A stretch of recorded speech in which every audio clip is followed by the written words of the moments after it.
ఈ ఫలశ్రుతి అంతా ఒక చిన్న షార్ట్లో పెట్టడానికి మళ్ళీ ఒకసారి చదువుతున్నా. ఎవరి వలన ఈ జన్మ వచ్చినదో, ఎవరు సకల దేవతా స్వరూపులో, ఎవరి ఆశీస్సుల వల్ల సుఖములు కలుగునో అట్టి మహాత్ములైన పితరులకు నమస్కారములు. సకల యజ్ఞ స్వరూపులే, స్వర్గములో ఉండే దేవతలతో సమానమైన వారు, సకల పుణ్యతీర్థములకు ఆలవాలమైన కరుణా సముద్రులైన పితరులకు నమస్కారములు. సులభంగా సంతోషించి వెంటనే అనుగ్రహించే వారైన శివరూపులకు నమస్కారము. ఆచరించే తప్పులను ఎల్లవేళలా క్షమిస్తూ సంతోషమూర్తులే, సుఖములను కలుగజేసే పితరులకు నమస్కారములు. ధర్మాలు ఆచరించడానికి అవకాశమున్న దుర్లభమైన ఈ మానవ శరీరం ఎవరి వలన లభించిందో ఆ పితృదేవతలకు నమస్కారములు.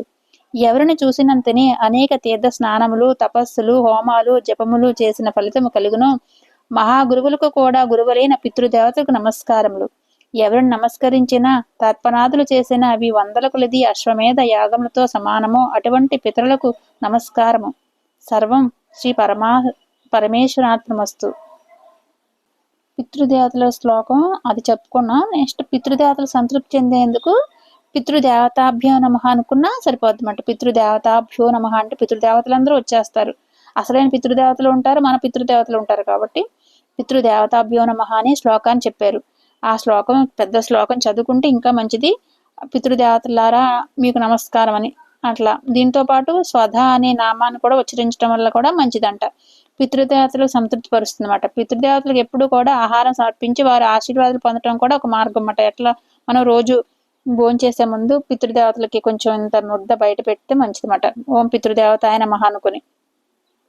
నెక్స్ట్ దక్షిణం వైపు తిరిగి రోజు 3 తర్పణాలు. ఫస్ట్ సూర్యుడికి 3 అర్ఘ్యాలు ఇవ్వాలి. తర్వాత దక్షిణ వైపు తిరిగి పితృదేవతాభ్యో నమః 3 సార్లు వదలాలన్నమాట. ఓం శ్రీ గురుభ్యో నమః. సర్వం శ్రీకృష్ణ అర్పణమస్తు. ఇంకొకటి చెప్దాం అనుకుంటున్నా. మన జన్మకు కారకులు తల్లిదండ్రులు కాబట్టి మనం రుణపడి ఉన్నాం. వారికి జీవించున్నంతకాలం కంటతడి పెట్టకుండా చూసుకోవాలి.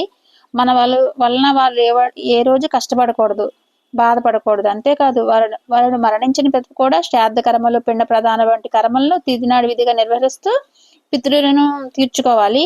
ఈ మహాలయ పక్షాలు 15 రోజులు కూడా మన పితృదేవతలు మన వారసుడు పితృయజ్ఞం చేయకపోతాడా, మన ఆకలి తీర్చకపోతాడా అని ఆశతో చూస్తారన్నమాట.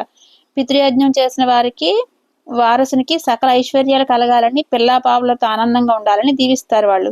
మరణించిన ప్రాణి ఆత్మరూపంలో పితృలోకంలో ఉంటుందన్నమాట. ఆ ఆత్మ తన పూర్వ కర్మానుభవం కోసం తిరిగి ఈ భూమి మీద జీవాత్మగా అవతరించడానికి అన్నాన్ని ఆశ్రయించి ఆ తద్వారా పురుష ప్రాణి దేహంలో ప్రవేశించి శుక్లకర్మగా రూపొంది స్త్రీ గర్భంలో ప్రవేశించి శిశువుగా రూపాంతరం చెంది ఈ భూమి మీదకి వస్తుందన్నమాట. మరణించిన మన పితరులకు మోక్షం కలగాలంటే కర్మ అనేది